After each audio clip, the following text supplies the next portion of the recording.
Drawing Nigh to Baha'u'llah Part 3, mister अदीब ताहिरज़ादे। बहाउला की समीपता की ओर भाग 3, अदीब ताहिरज़ादे। इसका हिंदी अनुवाद।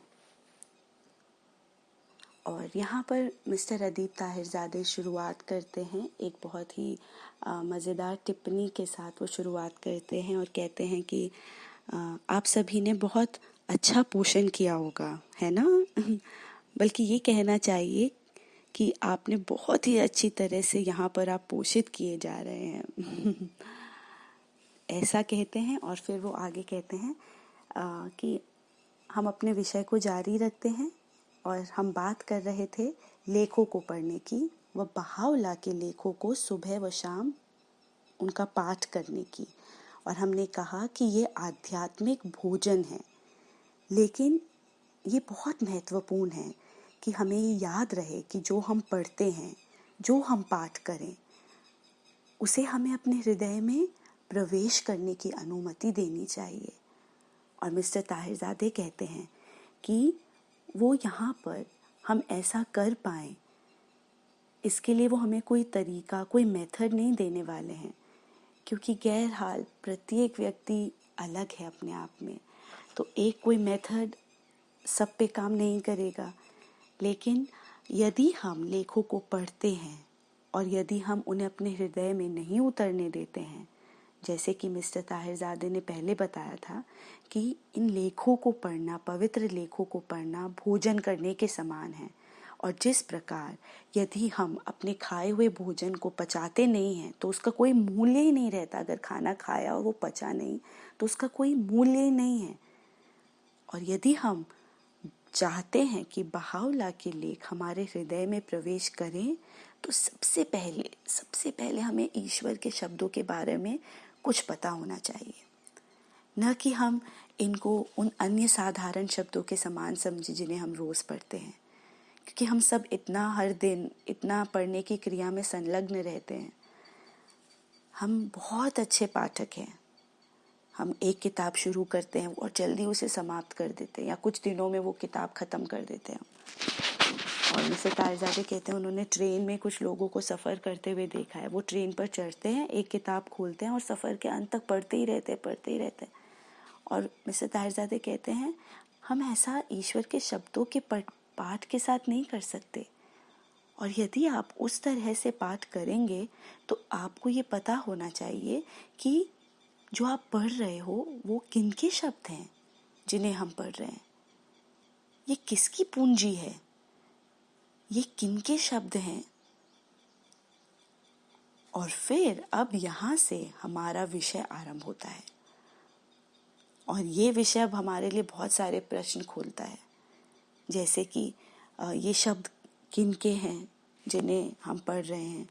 वह यदि कोई कहता है कि उसे विश्वास है कि बहाउला के शब्द तो सर्वप्रज्ञ शब्द हैं, सर्वप्रज्ञ परामर्श है जो कोई दे सके, या यदि कोई कहे कि बहाउला के शब्द सर्व प्रख्यात्मक शब्द हैं जो कभी हम ढूंढ पाएं, या फिर वो ऐसा कहे कि बहाउला के शब्द में दुनिया की सभी समस्याओं का समाधान समाहित है। अगर हमें लगता है बहाउला के शब्द ये हैं, तो बिल्कुल नहीं, बहाउला के शब्द ये नहीं है। ये नहीं है बहाउला के शब्द केवल। वो कोई बुद्धिमानतम व्यक्ति नहीं है या कोई महानतम व्यक्ति नहीं है, जो सबसे प्रख्यात विद्वान व्यक्ति नहीं है बहाउला। वो हमारे रचयिता की आवाज़ है। वो सर्वोच्च ईश्वरीय अवतार है और आप उसकी तुलना किसी भी अन्य चीज़ से नहीं कर सकते जो मनुष्य के पास थी या मनुष्य के पास है, सिवाय अतीत के ईश्वरीय अवतारों के, जिनके शब्द हमारे पास पर्याप्त रूप से नहीं हैं। तो इसलिए यहाँ हम देखते हैं कि हमारा रवैया सही होना चाहिए जब हम इन पवित्र लेखों को पढ़ें। किनके शब्दों को मैं पढ़ रही हूँ? ये मेरे रचयिता के शब्द हैं। जब तक कि हम इस विश्वास के साथ ना पढ़े, जब तक कि हमें ये विश्वास ना हो, तब तक ये शब्द हमारे हृदय में प्रवेश नहीं कर सकते।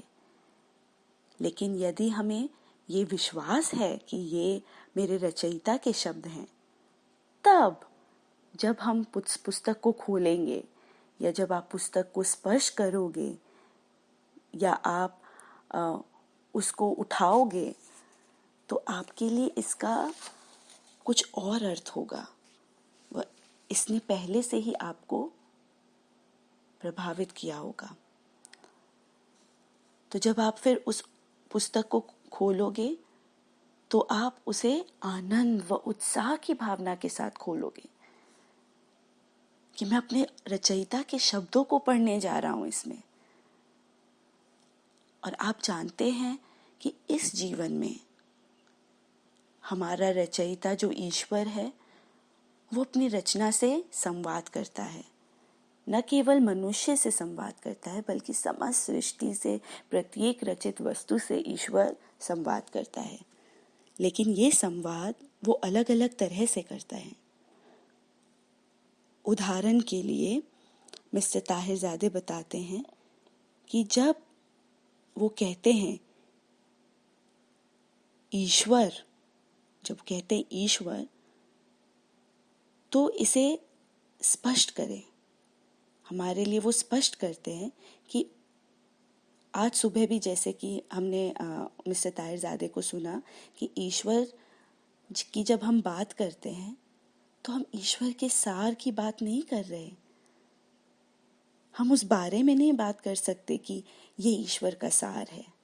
हम कभी इसे समझ ही नहीं सकते। हम ईश्वर के सार को मनुष्य का मस्तिष्क कभी नहीं समझ सकता। ईश्वरीय अवतार भी नहीं समझ सकते, तो हमें तो छोड़ो। हम ईश्वर के सार की बात नहीं कर रहे हैं यहाँ। ईश्वर के सार का अपनी रचना से कोई नाता नहीं है। ईश्वर और इस रचना का आपस में कोई नाता नहीं है। यदि इसका कोई नाता हो भी अपनी रचना से, अगर वो अपनी रचना की गई चीज़ों से उसका नाता हो जाएगा, तो फिर वो ईश्वर ही नहीं रह जाएगा। तो वो ईश्वर कैसे बनेगा? हम ईश्वर के सार की कोई विशेषता दे ही नहीं सकते। हम अज्ञात हैं। और ये कुछ प्रख्यात वक्तव्य हैं जो आपको लेखों में मिलते हैं। हम ईश्वर को उसके सार में कोई विशेषता नहीं दे सकते। हम इस लायक नहीं हैं। और जिस क्षण हम कहते हैं कि ईश्वर सब जानने वाला है, तो हम तुरंत उसे सीमित कर देते हैं। ईश्वर के सार की बात कर रहे हैं हम, या हम उसे सीमित कर रहे हैं यहाँ, और वो असीम है। हम उसको कैसे सीमित करें? जब हम ईश्वर की बात करते हैं, जब हम मनुष्य ईश्वर की बात करते हैं, तो वो है जो ईश्वर ने प्रकट किया है हमारे लिए इस सृष्टि में, जो अवतरित है हमारे लिए। न कि ईश्वर के सार, ईश्वर के सार की। तो चलिए इस बिंदु को हम यहाँ और स्पष्ट करते हैं। तो जब हम कहते हैं कि ईश्वर का मनुष्य व अन्य सभी रचना से संवाद है, तो हम इसे अब चलिए प्रकृति में देखते हैं और हम पाएंगे कि ये सही है। उदाहरण के लिए हम पाएंगे कि ईश्वर सभी जीवित जंतुओं से संवाद करता है। अब हम सूर्य की किरणों के द्वारा, तो यहाँ पे हम सूर्य की किरणों का एग्जाम्पल लेंगे। तो इस संसार में अगर ईश्वर सभी चीज़ों, रचाई गई चीज़ों से उसे संवाद करना है, तो वो सूरज की किरणों के द्वारा करता है। तो ऊर्जा का संवाद करता है उनसे, और उससे फिर उनका विकास सक्षम होता है। तो सूर्य से ऊर्जा आती है, और यही संवाद का तरीका है। और संवाद का तरीका क्या है कि सूर्य अपनी ऊर्जा उधेले सृष्टि पर।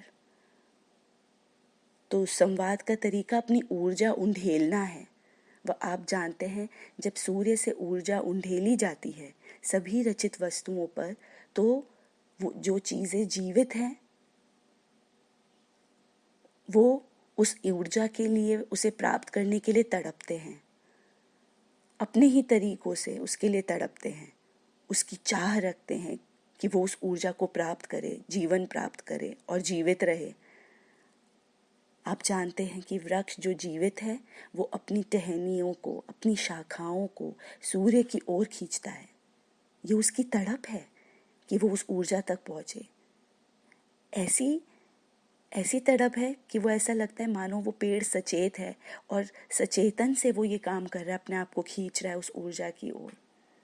लेकिन दरअसल तो वो लाचार है, वह केवल खुद को सूर्य की ओर खींच रहा है। वह यदि वो ऐसा न करे, अगर वृक्ष अपने आप को न खींचे, अपना प्रयास न करे उस ऊर्जा तक जाने का, तो वो मृत कहलाएगा। अब दूसरी ओर आप महसूस करते हैं कि भले ही सूर्य की किरणें पेड़ पर बिखर रही है, भले ही पेड़ खुद की शाखाओं को खींचता है या नहीं भी खींचे, सूर्य की किरणें तो सब पर पड़ रही हैं, उसकी ऊर्जा सब पर बिखर रही है। लेकिन जो पेड़ खुद को नहीं खींचता उस ऊर्जा की ओर, वो अपना एफर्ट नहीं करता, अपने आप को नहीं खींचता उस सूर्य की ऊर्जा की ओर, तो वो मृत है, वो निशानी है कि अब उसमें जीवन नहीं रहा। तो देखिए, ये दो तरफा संवाद जरूरी है। ईश्वर की ऊर्जा तो लगातार बरस रही है, लेकिन हमें हमारा एफर्ट कि हम उस ऊर्जा तक पहुंचे, हम खींचे अपने आप को उसकी तरफ, वो इम्पोर्टेंट है। दोनों तरफा संवाद है और ये है प्रार्थना। ये मनुष्य के लिए प्रार्थना की मनस्थिति है। पेड़ के लिए जब वो खुद को सूर्य की ओर खींचता है, वह बिल्कुल वैसा है जो आत्मा अपने रचयिता से प्रार्थना में करती है।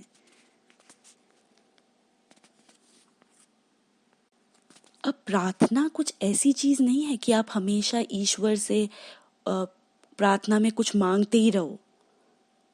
सर्वश्रेष्ठ प्रार्थना, सबसे अच्छी प्रार्थना वो है कि आपको कुछ नहीं चाहिए। प्रार्थना बिना किसी चाह के, प्रार्थना जो ईश्वर का गुणगान व महिमा के लिए की गई हो, वो सर्वश्रेष्ठ प्रार्थना है। वह यदि आप बहावला के लेखों को देखें, बाब व अब्दुल बहा के लेखों को देखें, तो आप पाएंगे कि उनकी प्रार्थनाओं का अधिकतर भाग गुणगान है, महिमागान है ईश्वर का। ठीक सूर्य के समान, पेड़ के समान जो अपनी टहनियों, अपनी शाखाओं को खींचता है, मानो जैसे कि वो अपने रचयिता उस सूर्य की किरणों का गुणगान कर रहा हो। मनुष्य के लिए सच्ची प्रार्थना ये है कि वो अपनी आध्यात्मिक टहनियों को, शाखाओं को, अपनी आध्यात्मिक बाजुओं को, अपनी आध्यात्मिक हृदय अपने रचयिता की ओर खींचे और उसका गुणगान व उसका महिमा गान करे। ये सर्वश्रेष्ठ प्रार्थना है। और मिस्टर ताहिरजादे जो कह रहे थे वो ये है कि ईश्वर संवाद करता है अपनी रचना के साथ। वो कह रहे थे ना कि ये ईश्वर भी अपनी सारी रचना के साथ, जो कुछ भी उसने सृजित किया है उसके साथ संवाद करता है। उस सूर्य के समान कि उसका संवाद अपनी इस पृथ्वी पर कैसा है कि वो अपनी ऊर्जा को उंडेलता है सृष्टि पर। तो ये एक प्रकार है इस संवाद का, और ये निरंतर है कि वो अपनी ऊर्जा उंडेल रहा है। लेकिन अब ये वृक्ष जो है, जिसका उदाहरण हमने लिया प्रकृति में से, ये तो प्रकृति के नियम से बंधा है कि इस रूप में ही उसको प्रत्युत्तर देना है। इसके पास स्वैच्छिक शक्ति नहीं है, वो ऐसा करने से इनकार नहीं कर सकता क्योंकि उसकी रचना प्रकृति ने ऐसे ही की है। लेकिन हमारे पास, मनुष्य के पास विकल्प है। याद रहे कि मनुष्य के पास विकल्प है, हमारे पास विकल्प है कि हम ईश्वर की ओर उन्मुख होना चाहते हैं या नहीं, पूर्ण रूप से। यदि हम ईश्वर की ओर उन्मुख होते हैं तो शक्ति उन्मुक्त होगी। और मिस्टर ताहिरजादे कहते हैं कि ईश्वर अपनी रचना से संवाद करता है, लेकिन हमारी आत्मा के साथ वो किस प्रकार बातचीत करता है, क्योंकि ये डिफरेंट हो जाता है। यहाँ पर चेंज आ जाता है, क्योंकि हमारी आत्मा प्रकृति के नियम के साथ बंधी नहीं है, वो बाध्य नहीं है। सब कुछ प्रकृति के नियम के वशीभूत है, जो कुछ भी भौतिक है। हमारा शरीर प्रकृति के नियम के अधीन है, लेकिन हमारी आत्मा नहीं है। हमारी आत्मा हमारी नहीं है, हमारी आत्मा ईश्वर की संविदा के नियमों के अधीन है। और ये फिर यहाँ है कि हम पाते हैं कि ईश्वर और मनुष्य के मध्य एक संविदा है इस रचना कार्य में, जिसका अर्थ है कि हमें उसकी ओर उन्मुख होना होगा अपने संविदा के भाग में, और वो हमारे लिए आध्यात्मिक ऊर्जाएं उन्मुक्त करेंगे। ईश्वर के शब्दों को अपने अवतारों के शब्दों के द्वारा वो हमारे पास अपने शब्दों को उन्मुक्त करेंगे निरंतर रूप से। तो हमें ये पसंद आया वृक्ष के उदाहरण में कि वो स्वयं को उसकी ओर खींचता है, वह उसे प्राप्त करना चाहता है, वह अपना हृदय उसके लिए खोलता है। तो वो तरीका जिससे वो हमसे, हमारी आत्मा से वार्तालाप करता है, तो ये पवित्र लेखों का जो पाठ करना है वो तरीका है जिससे ईश्वर हमसे, हमारी आत्मा से वार्तालाप करता है। वह इस युग में बहावला के शब्दों के साधन के द्वारा ईश्वर मानव जाति से वार्तालाप कर रहा है। तो आपने देखा कि ये ईश्वर का हमसे, हमारी आत्मा से वार्तालाप है। ये वो वार्तालाप है।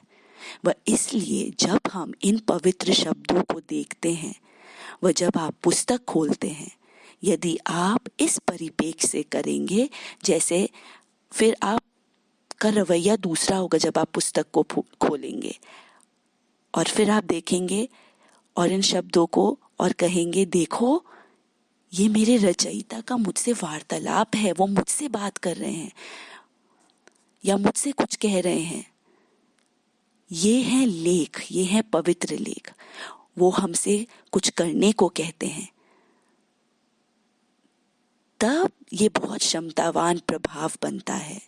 वह ये क्षमतावान प्रभाव उत्पन्न करेगा हमारे हृदय में कि हम इन शब्दों को कहें, इन शब्दों को पढ़ें, व इन शब्दों का पाठ करें बहुत उत्साह के साथ, वो बहुत सम्मान से इसे प्रयुक्त करें।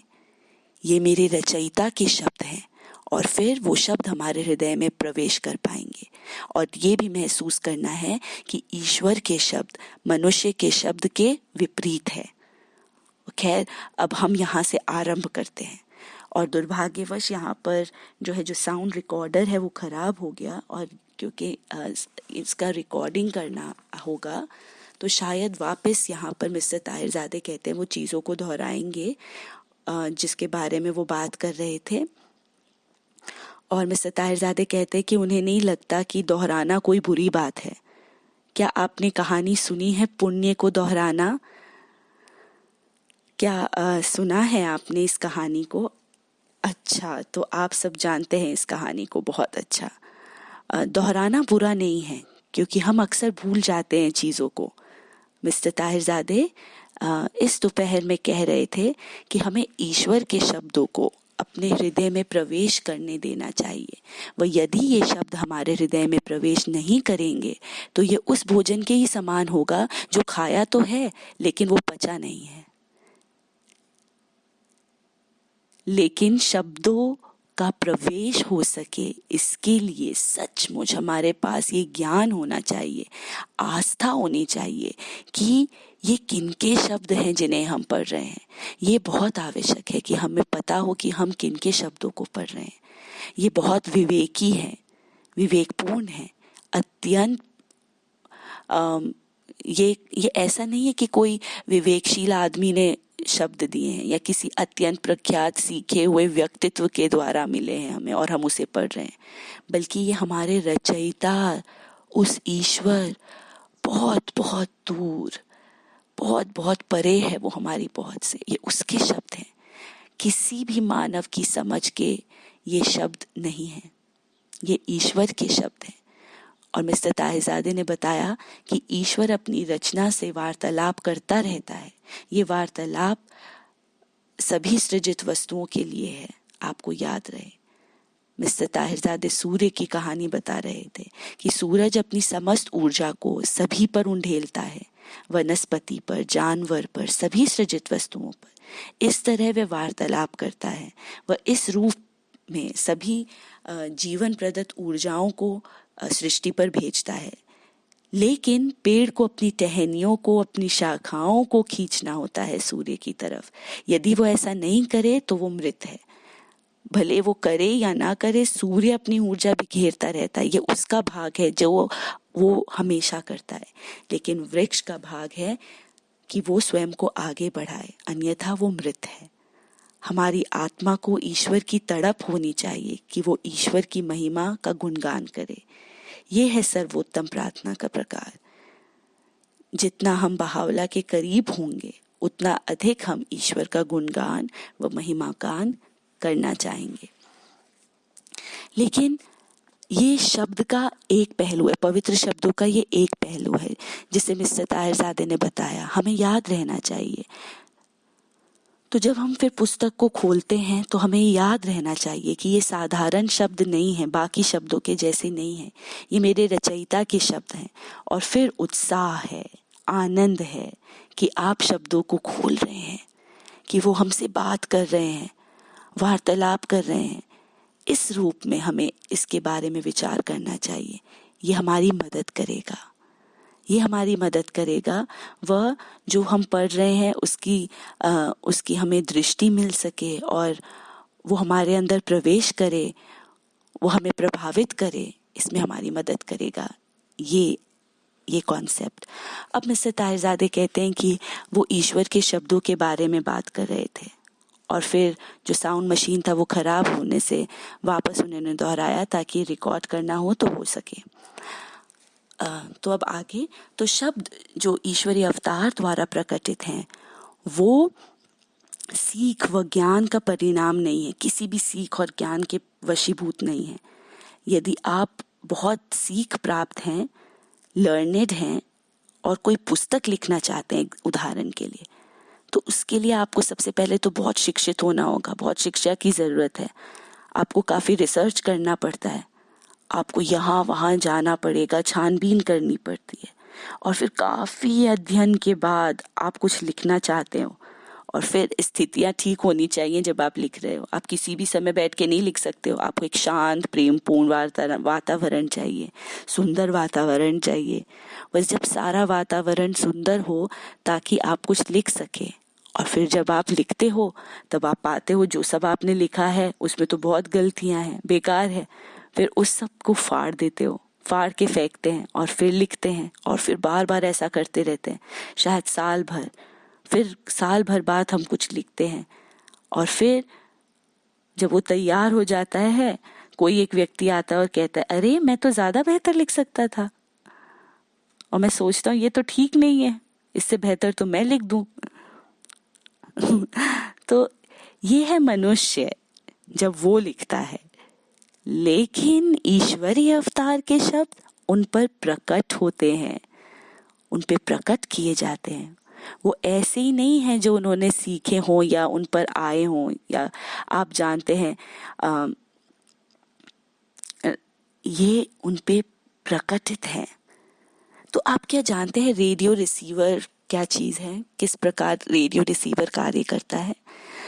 तो अभी हम यहाँ पर इस कमरे में हैं और ये कमरा इस इलेक्ट्रोमैग्नेटिक वेव से, जिसे हिंदी में विद्युत चुंबकीय तरंग कहते हैं, इससे भरा हुआ है, रेडियो तरंग से भरा है।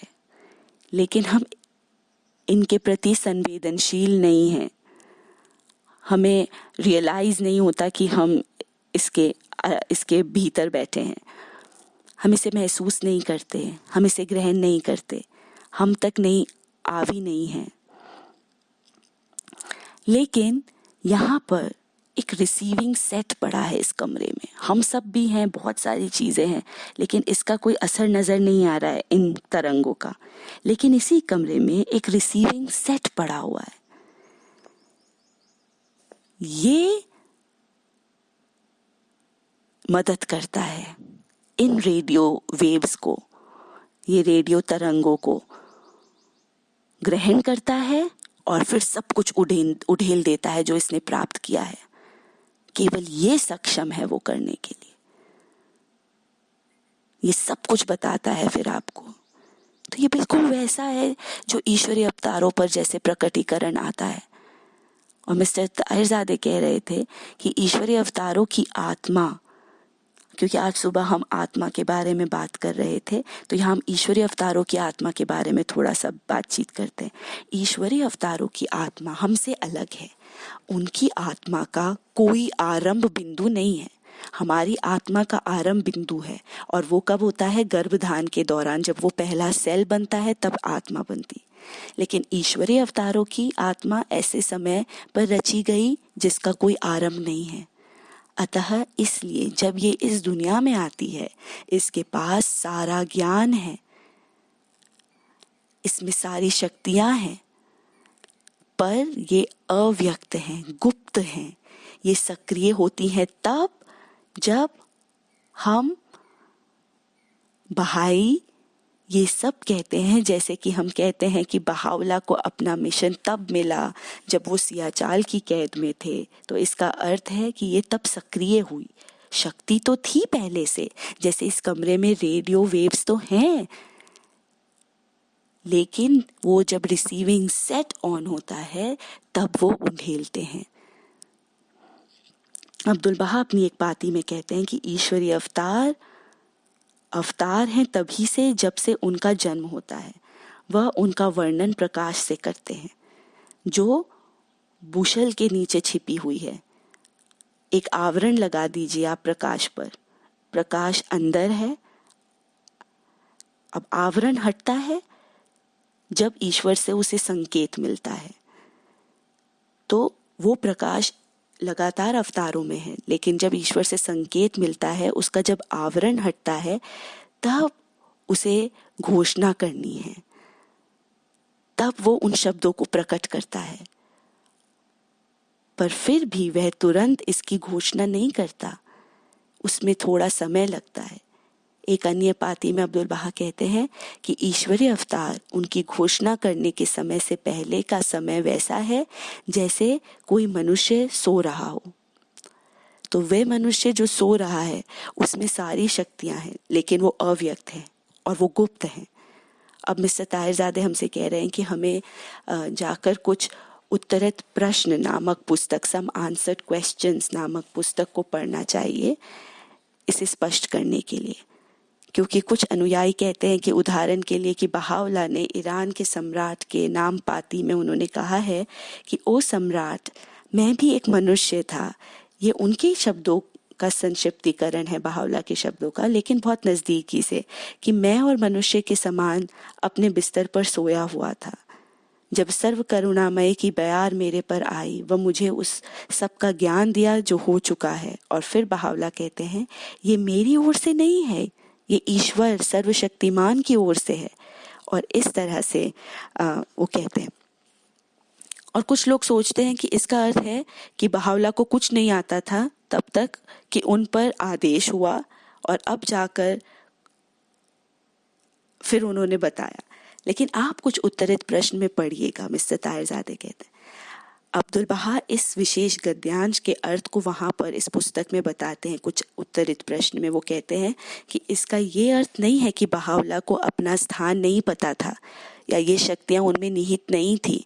वो कहते हैं कि यहाँ वो केवल दर्शा रहे हैं कि उनका प्रकटीकरण घोषित नहीं किया जाना था, कि ये व्यक्त गुप्त था, ये व्यक्त नहीं था, गुप्त था।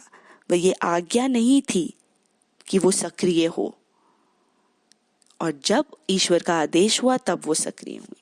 तो बहावला अपने स्वयं की पातियों व लेखों में वो अपने बचपन के बारे में बताते हैं। बहावला स्वयं कहते हैं कि वो जब बच्चे थे उन्होंने प्रकटीकरण का महासमुद्र देखा था, उच्चारण का महासमुद्र उमड़ रहा था मुझ में, वह उसने मुझे कभी नहीं छोड़ा। तो ये बहावला खुद कहते हैं। तो अब दिव्यात्मा बाप के समय में अनुयायियों के ने बहावला को पहचाना। दिव्यात्मा बाप के समय में भी बहावला को कई लोग थे जिन्होंने बहावला को पहचाना कि वो है वो जिसे ईश्वर प्रकट करेगा, कि दिव्यात्मा बाप उनके आगमन की घोषणा करने के लिए आए हैं। वह दिव्यात्मा बाप के जीवन काल में उन्होंने खोज की थी। कुछ अनुयायियों ने, ताहिरा उनमें से एक थी। ताहिरा को पता था कि बहावला ईश्वरीय अवतार है, सर्वोच्च ईश्वरीय अवतार। कुद्दूस को पता था, मुल्ला हुसैन ने ये पहचाना था। कुछ अनुयायी जो बदश्त के सम्मेलन में गए थे, उस सम्मेलन के बारे में आप में से कुछ ने पढ़ा व सुना होगा कि बाबी समुदाय के कुछ प्रख्यात सदस्य इस सम्मेलन में इकट्ठा हुए, वह बहावला भी उनमें से थे। उन दिनों में बहावला जनसाधारण की नज़र में नहीं आना चाहते थे, अवॉइड करते थे बहावला, और दिव्यात्मा बाप नहीं चाहते थे कि वो जनसाधारण की निगाह में बहावला को भेजें। उन्होंने अन्य लोगों पर ध्यान लगाया कि लोग बहावला की ओर न मुड़े, बहावला लाइमलाइट में ना आ जाए।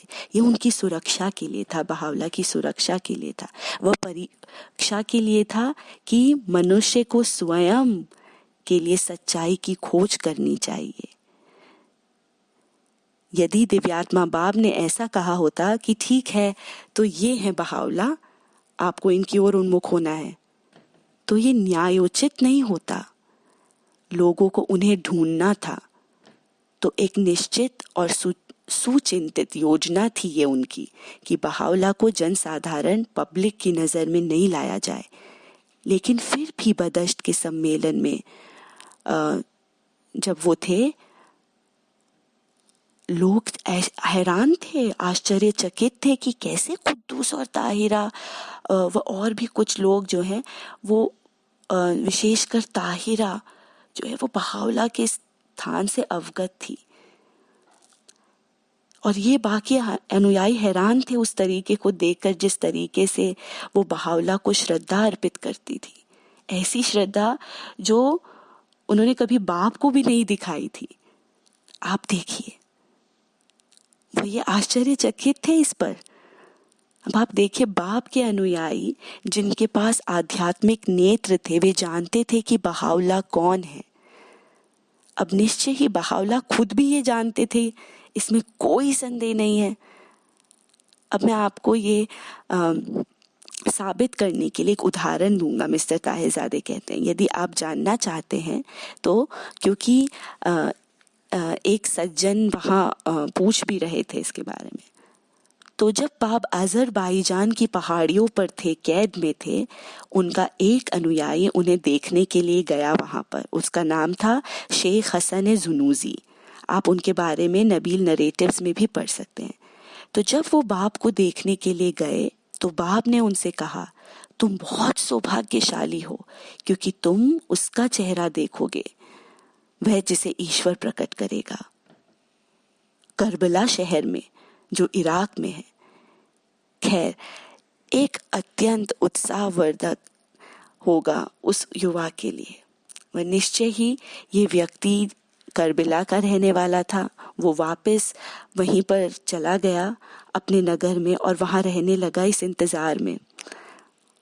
और आपको पता है कि बहावला फिर करबला शहर गए थे सियाचाल जाने से ठीक 1 वर्ष पहले। जो हम कहते हैं कि प्रकटीकरण का जहाँ जन्म हुआ था सियाचाल में, उससे 1 वर्ष पूर्व। और जब वो करबला में थे, एक इस्लामिक समाधि पर बहावला ने इस व्यक्ति को चिन्हित कर लिया, शेख हसन को।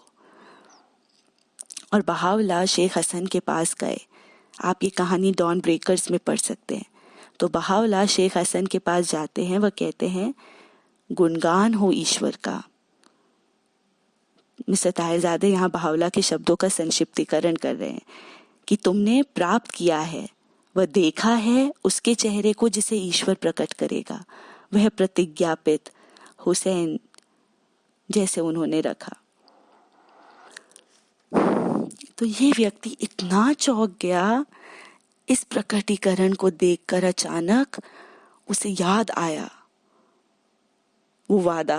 अचानक उसने देख लिया उसका चेहरा, पहचान लिया उसको, और वो अपने घुटनों पर गिर पड़ा बावला के समक्ष। बावला ने तुरंत उसे रोका ऐसा करने से। उन्होंने उससे कहा, नहीं, अभी नहीं, इस रहस्य को अपने हृदय में रखो। ये रहस्य खुलेगा, वह स्पष्ट उजागर होगा बगदाद में। खुद तक रखो तब तक इसे। अब ये 1 वर्ष पूर्व था उनकी घोषणा के, उनके संदेश के संकेत प्राप्त करने के। तो जो मिस्टर ताहिरजादे यहाँ कहना चाह रहे थे, वो कहते हैं कि ईश्वरीय अवतार की आत्मा के पास सारा ज्ञान निहित है। उसके जन्म के समय से उसे ज्ञात है वो ईश्वरीय अवतार है। और ये है जहाँ से प्रकटीकरण आता है। जब बावला पर प्रकटीकरण आता था, तब ये प्रश्न उनके लिए नहीं था कि ओ, तो अब मुझे सोचने दो कि यहाँ कौन सा सबसे प्रयुक्त शब्द है, कौन सा शब्द प्रयुक्त करना चाहिए। ये ऐसा नहीं था, वो ऐसा नहीं कर सकते थे। शब्द जो उनसे आते व उनसे प्रवाहित होते, वे इतने तेजी से, इतने बहुतायत से आते कि जैसे मिस्टर ताहिरजादे ने सुबह बताया था कि 1 घंटे में वो 1000 शब्द प्रकट करते। इतनी मात्रा में करते कि उनका सचिव असमर्थ होता था उसे अभिलेखित करने में। हमें उन प्रकटीकरण के लेखों को देखना चाहिए। वह भले ही आपको फारसी या अरबी भाषा नहीं आती, लेकिन ऐसा कोई प्रश्न नहीं होता था कि ये कोई भाषा नहीं है, क्योंकि इतनी लाइनें खींची हुई होती थी, क्योंकि इतनी जल्दी में वो लिखा हुआ होता था कि सारे शब्द एक दूसरे में धसे हुए होते थे। वह 1 घंटे में 1000 शब्द की रफ्तार से वो अपने सचिव को कहने में असमर्थ होते थे। वे अपने सचिव से ऐसा नहीं कहते थे कि अरे सुनो, इसके शब्द को बदल दो और ये शब्द लिख लो, बल्कि जब एक शब्द बावला के मुख से निकलता, वो स्वयं उसको बदल नहीं सकते थे, वो छाप हो जाती थी। आप नहीं बदल सकते उसको। ये ईश्वर के शब्द हैं, जिस तरह ये प्रकटित हुए हैं और वो प्रकट हो चुके, अब उसे नहीं बदला जा सकता। आप इसे नहीं बदल सकते। ये रेडियो रिसीवर के समान है, जो उसने रिसीव कर लिया वो ही बोलेगा, उसके अलावा कुछ नहीं बोल सकता। आप फिर उसे नहीं बदल सकते। इस तरह से प्रकटीकरण आया है। वह जैसे ही वो शब्द उच्चारित होता है, वो शब्द रचनात्मक हो जाता है। बावला कहते हैं, शब्द जो उनके द्वारा प्रकटित हुए हैं, ईश्वर के शब्द के अनगिनत अर्थ हैं, रचनात्मक है। उसमें अनगिनत प्रत्येक शब्द जो आप देखते हो, आपको ऐसा नहीं मान लेना चाहिए कि ये शब्द है समाप्त, क्योंकि शब्द के 2 किनारे हैं। एक तो बाहरी रूप है शब्द का, जो भाषा का भाग है, वो मानव निर्मित है, लेकिन उसके अंदर उसमें शक्तियाँ, दिव्य शक्तियाँ समाहित है। ये एक धारा के समान है। यदि आप कभी धारा पर खड़े हो, जो धारा बहती है, तो वो कभी समाप्त नहीं होती, वो बहती रहती है। वही शब्द के अंदर शक्ति है, ये कभी समाप्त नहीं होते, शक्तिहीन नहीं होता, कमज़ोर नहीं पड़ता। आप कभी उसकी शक्ति को कमज़ोर नहीं कर सकते, नहीं इसके अर्थ को कमज़ोर कर सकते हो। वह बावला अपनी किसी पाती में ये बताते हैं कि ईश्वर के शब्द के इतने सारे अर्थ हैं, वह इतने अभिप्राय हैं कि ये कभी कमज़ोर ही नहीं पड़ सकते। आप ऐसा नहीं कह सकते कि इस शब्द का ये अर्थ है, बस यही अर्थ है। बिल्कुल हमारे लिए ये हम उस अवस्था में नहीं है कि हम उन अर्थों को जान सके, सिवाय इसके कि हम केवल इसके बाहरी रूप को जान सकते हैं। जब हम लेखों को पढ़ते हैं, वह इसका हमारे लिए जो अर्थ निकलता है, हम केवल उसमें वो ही समझ पाते हैं जो हम अर्थ निकाल पा रहे हैं, लेकिन इसके अलावा उसके अनगिनत शब्द हैं।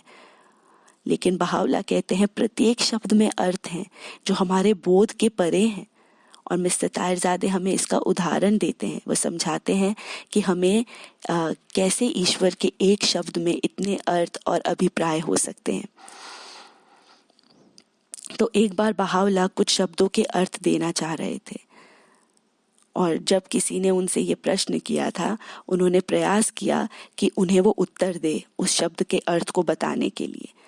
और वो जानना चाहते थे कि इस एक शब्द का अर्थ क्या है। तो जो उदाहरण के लिए वो कुरान में प्रकटित था वो शब्द, वो बहाउल्लाह ने कहा इस शब्द के कई अर्थ हैं। और उन्होंने कहा इसका अर्थ ये है, ये अर्थ है, वह इसका अर्थ ये भी है और ये भी है। वह उन्होंने इस एक शब्द के अर्थ ही अर्थ, इतने अर्थ बताए। वह कहा ये कभी कमजोर नहीं होंगे। उन्होंने कहा यदि मेरे 10 सचिव होते, ये ठीक वैसा है जैसे वो इसका वर्णन करते हैं कि यदि मेरे पास 10 सचिव होते, 10 याद रखिएगा, और यदि वो मेरे समक्ष खड़े होते, बहाउल्लाह कहते हैं 1 से 2 वर्षों तक वो अगर मेरे समक्ष खड़े रहते, मैं उन्हें बोलकर लिखाता इस शब्द के अर्थ को, और फिर भी वो कमजोर नहीं पड़ते। अब आप देखिए, मिस्टर ताहिरजादे कहते हैं उस महान महासमुद्र को जो शब्दों में है, क्या महासमुद्र पड़े हैं इन शब्दों में। अब इसे समझने के लिए प्रकृति में मुड़कर हम इसको समझ सकते हैं। हम जानते हैं सूर्य की किरणों को। जब सूर्य अपनी किरणें उत्पन्न करता है, वो ईश्वरीय अवतारों के शब्द को प्रकट करने के समान है। ठीक वैसा ही है, सूर्य की किरण अपनी ऊर्जा लिए है। वह सूर्य की ऊर्जा को हम तक भेजता है। वह वही ईश्वर के शब्द के साथ है। तो ईश्वर के शब्द वो शक्ति लिए हैं। अब जब हम सूर्य की किरणों को देखते हैं, हम जाते हैं वह किरणें की तीव्रता को समझते हैं। यदि हम कभी वहाँ तक जा पाएं, तो वो उदाहरण के लिए यदि आप वहाँ तक जा पाएं तो सूर्य के समीप, तो आप उस सूर्य में व्याप्त ऊर्जा को मापना चाहें जो एक किरण में है, तो आपको उसी क्षण वो भस्म कर देगी।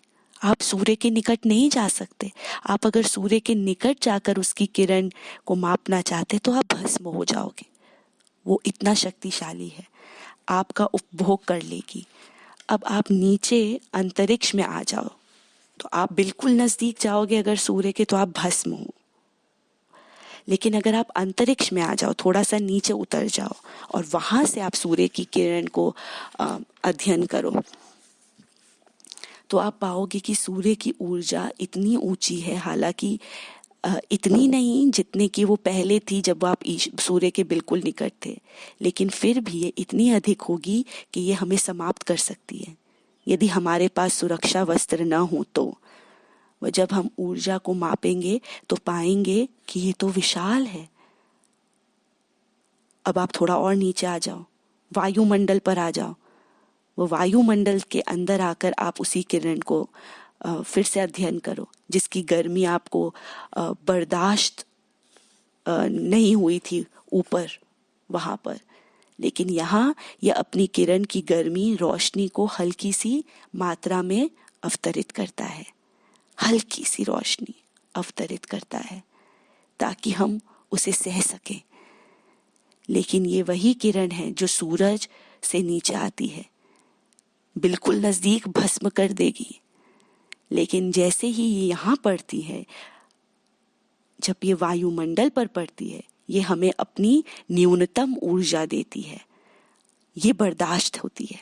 अब ठीक ये ईश्वर के शब्द के साथ है। ईश्वर के शब्द के अनगिनत अर्थ हैं, अनगिनत शक्ति है इसमें, जिसे हम इस जीवन में महसूस नहीं कर सकते। यहाँ पर तो बिल्कुल न्यूनतम हम महसूस करते हैं, इसका सीमित भाग हम महसूस कर सकते हैं, प्राप्त कर सकते हैं इस जीवन में। हम अपने अस्तित्व की सीमाओं से बंधे हुए हैं। यहाँ हमारी समझ में सीमित है, हमारी समझ सीमित है। अपने अस्तित्व के बारे में हम केवल सीमित मात्रा में इन शक्ति के अभिप्रायों को प्राप्त कर सकते हैं। लेकिन जैसे ही हम ईश्वर के आध्यात्मिक लोक में और ऊपर जाते जाएंगे, ये शब्द और अधिक अभिप्राय प्राप्त करते जाएंगे और अधिक शक्तिशाली भर जाएंगी इनमें। हम आज बहावला के एक शब्द से जो समझते हैं इस जीवन में, उसकी तुलना में जो हम उसी शब्द से समझेंगे अगली दुनिया में, वो कुछ भी नहीं है।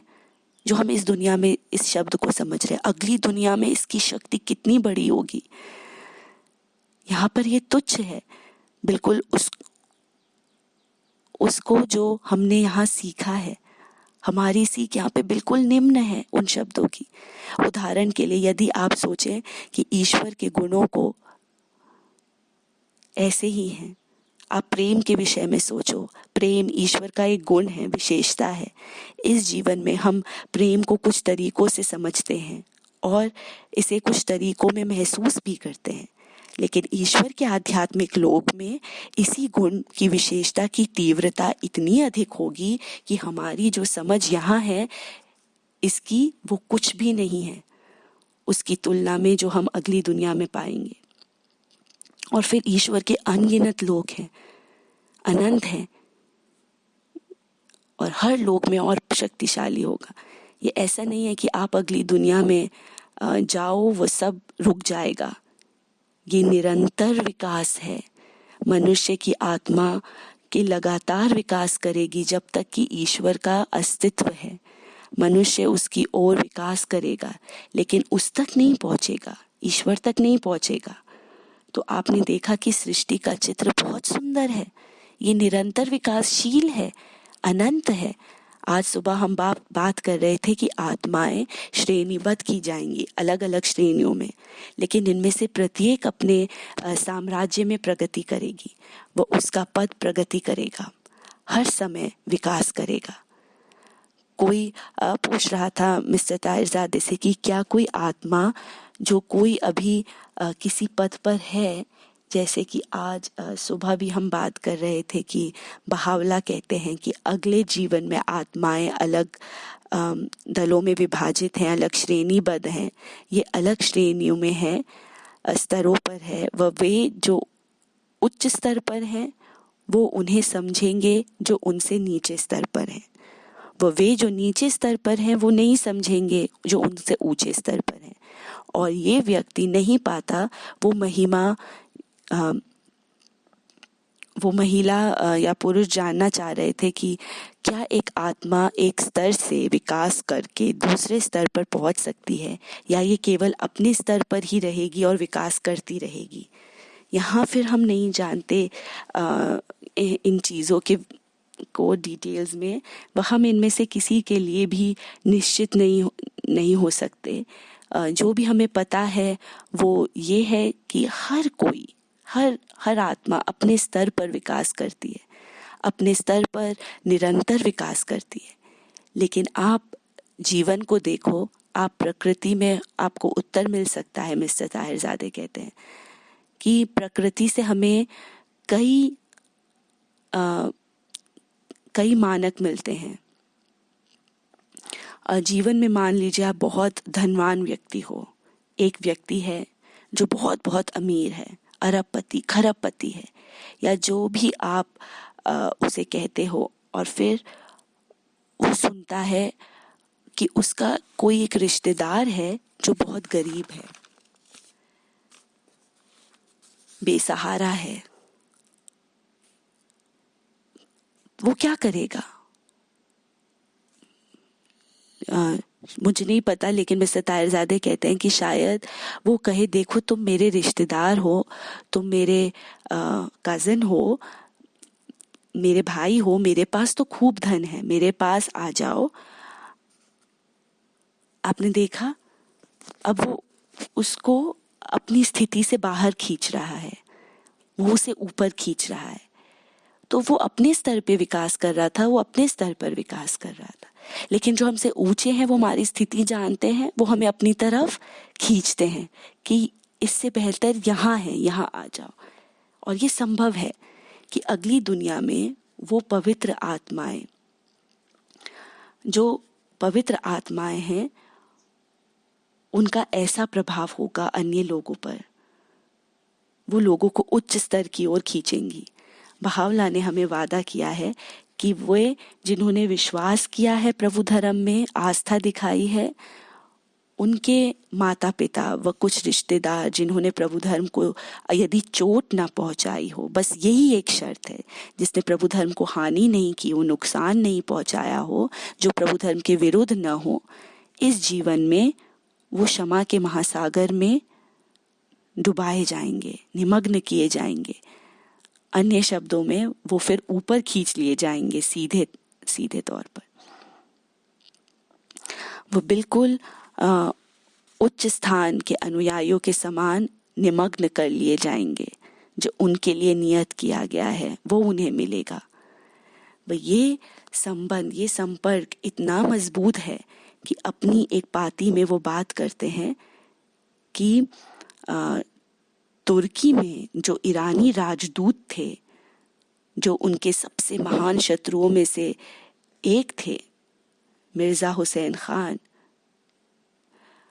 खामसी, वो बहाउल्लाह के महानतम शत्रुओं में से था। वह था जो इन सभी निष्कासनों का यंत्र था। वह उसके कारण बहाउल्लाह को एक स्थान से दूसरे स्थान निष्कासित होना पड़ा। वह अंत में उसने अधिकारियों को प्रभावित किया व उन्हें निष्कासित किया गया, लेकिन फिर किसी तरह जो था वो अक्का का जो निष्कासन था वो भी उसी के वजह से हुआ। लेकिन न जाने उसके जीवन के अंतिम समय में ऐसा क्या हुआ कि उसका रवैया बदल गया।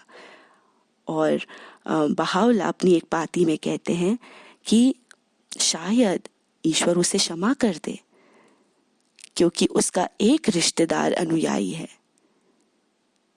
और ये कुछ सुराग हैं, वो हमें कुछ अनुमान दिखाते हैं कि कैसे ईश्वर अगले संसार में कार्य करेंगे। खैर, हम थोड़ी अपनी चर्चा से भटक गए, जो ईश्वर के शब्द के बारे में थी। हम बात कर रहे थे उस शक्ति की जो हर शब्द में निहित है। जब हम बहाउल्लाह के शब्दों को पढ़ें, इसे केवल ऐसा न सोचें कि ये केवल एक शब्द है। इसे याद रखें कि ये शब्द महत्तर से महत्तर शक्तियाँ प्राप्त करता जाता है अगले संसारों में, ईश्वर के अगले लोकों में।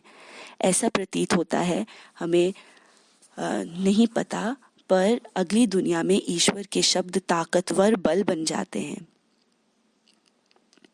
शक्तिशाली बन जाते हैं मनुष्य की आत्माओं के लिए। उसी तरह से जैसे इस जीवन में प्रकाश ऊर्जा का बल है, हमारे लिए हमें प्रकाश से, रोशनी से ऊर्जा मिलती है यहाँ, और ईश्वर के शब्द अगली दुनिया में हमारे लिए जीवनदायी ऊर्जा के स्रोत बनते हैं, यंत्र बनता है। हो सकता है जो अपनी शक्ति फैलाएगा वह मनुष्यों की आत्माओं को पोषित करेगा अगले जीवन में। ये ईश्वर के शब्द हैं कि हमारे गुण जो हमें इस संसार में प्राप्त करने हैं। आपको याद है हम कह रहे थे कि हमें आध्यात्मिक गुण ग्रहण करने चाहिए ताकि ये आध्यात्मिक गुण हमारे आध्यात्मिक अंग प्रत्यंग बन जाएं। इस उदाहरण में हम देखेंगे जिससे हम विकास कर सकते हैं। अब क्या बनेगा वो वाहन, वह ये केवल मिस्टर ताहिरजादे कहते हैं मेरी समझ है। मिस्टर ताहिरजादे कहते हैं ये केवल मेरी समझ है, इसका लेखों से कुछ लेना देना नहीं है। वह मुझे ये स्पष्ट कर देना चाहिए बिल्कुल कि ईश्वर के शब्द सूर्य की किरणों के समान बन जाते हैं यहाँ, जो हमें प्रकाश व ऊर्जा देते हैं हमारे विकास के लिए। कि ईश्वर के शब्द अगले जीवन में वो शक्ति है जिससे हमारे गुण और जो विशेषताएं जो हमने इस संसार में अर्जित की थी वो सक्रिय हो सके। वह ये विकास करते हैं। इसके परिणाम स्वरूप मनुष्य विकास करता है, आत्मा विकास करती है। ईश्वर के आध्यात्मिक शब्दों के कारण ही वो विकास करती है। अन्य शब्दों में ईश्वर के शब्द प्रकाश के समान बन जाते हैं जो सूर्य से हम पर बरसती हैं, और वो ईश्वर के शब्द उस वही कार्य अगले संसार में हमारे लिए करते हैं। तो आप देखते हैं यहाँ कि हमें ये बहुत महत्व देना चाहिए इन शब्दों को, पवित्र शब्दों को, इनकी शक्ति पर, जो हमें लेखों को सुबह शाम पढ़ना है। तो आप देख सकते हैं, जैसे मिस्टर ताहिरजादे कह रहे थे, कि आप कल्पना कर सकते हैं कि इससे क्या तात्पर्य है कि एक पुस्तक को खोलना, जो लेखों की पुस्तक है, बहावला के लेखों की, उसका क्या अर्थ है? क्या आप महसूस कर सकते हैं इसका क्या मतलब है, क्या अर्थ है हमारे लिए, कि हम क्या कर रहे हैं? आप किताब खोल रहे हैं, आप कुछ ऐसी चीज खोल रहे हैं जहां हमारे लिए शब्द प्रकट हुए हैं हमारी रचयिता के द्वारा। वो हमसे वार्तालाप कर रहा है।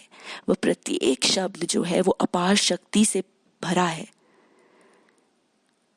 और जिसका केवल थोड़ा, बहुत कम कि हम प्रशंसा कर सकते हैं।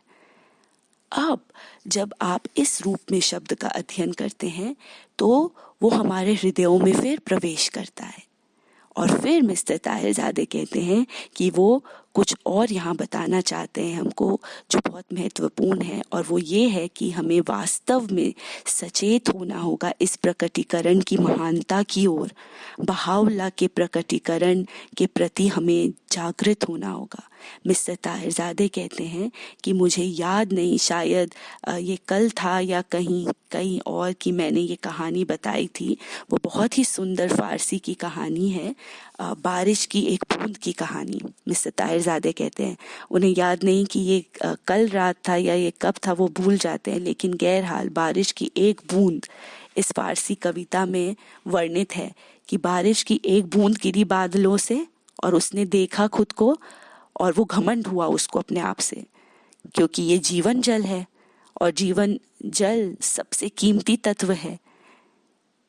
जल सबसे कीमती तत्व है जीवन का, वह इसलिए उसमें घमंड आ गया, और वो पूरे घमंड से वो बादलों से नीचे आ रही थी, जब तक कि उसने सागर को देखा। और जब उसने सागर को देखा तो उसने कहा, चिल्ला पड़ा और कहा, यदि ये मौजूद है तो मैं कौन हूं? और जब उसने ये कहा, जैसे ही उसने ये कहा, सागर को बहुत अच्छा लगा, और उस सागर ने उस बूंद को अपने अंदर खींच लिया, और वो बूंद सागर का हिस्सा बन गई, और उस बूंद को मोती का साथी बनाया गया, मोती का साथी बनाया गया। तो देखिए, ईश्वर को मनुष्य की विनम्रता से प्रेम है। ईश्वर के पास सारे गुण हैं सिवाय एक के, और वो है विनम्रता। सभी के प्रभु सम्राट होने की खूबी के कारण वो विनम्र नहीं बन सकता, वो विनम्र नहीं हो सकता।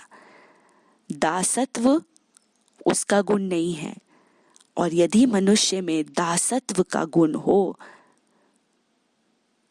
तो उसे खुशी होती है, क्योंकि आप जानते हैं कि इस जीवन के बाद में 100 साल, 50 साल, 60 साल का जो जीवन हम यहाँ पर हैं, और जब हम यहाँ से जाएंगे तो हम अपने साथ क्या लेकर जाएंगे अगली दुनिया में?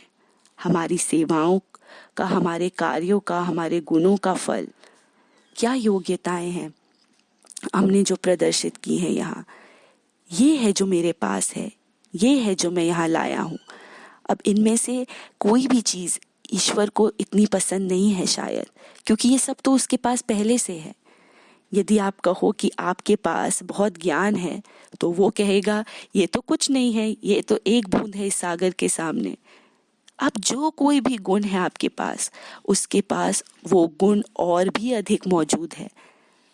अब यदि आप एक मित्र को कोई उपहार देना चाहते हैं और आप ये सुनिश्चित करना चाहते हैं कि आपके मित्र को वो उपहार जो आप दे रहे हो वो पसंद आ जाए, तो आपको उसे कुछ ऐसा देना होगा जो उसके पास नहीं है। तब ये उसके लिए आनंददायक होगा, तब ये उसके लिए बहुत छूने वाला होगा। लेकिन हमारे पास तो जो भी है उसके पास उससे पहले बहुत कुछ है। आप जाकर उसे ज्ञान दो, उसके पास उससे कई अधिक ज्ञान है। आप उसे गुण दो, उसके अधिक किसी के पास और गुण नहीं है, सारे गुण उसके पास है। एक चीज जो उसके पास नहीं है वो है दासत्व, सर्विट्यूड और ह्यूमिलिटी, विनम्रता। वह यदि आप उसे ये देंगे तो उसे आनंद मिलेगा। तो जब तक कि हम बहावला के प्रकटीकरण के महासागर को नहीं देखते, तब तक हम ये नहीं देख पाएंगे कि हम केवल एक बूंद है। जब तक कि हम नहीं देखेंगे इस प्रकटीकरण की महानता को, तब तक हमें अपनी कमी, अपनी लघुता, अपनी निम्नता, अपना छोटापन नहीं नजर आएगा।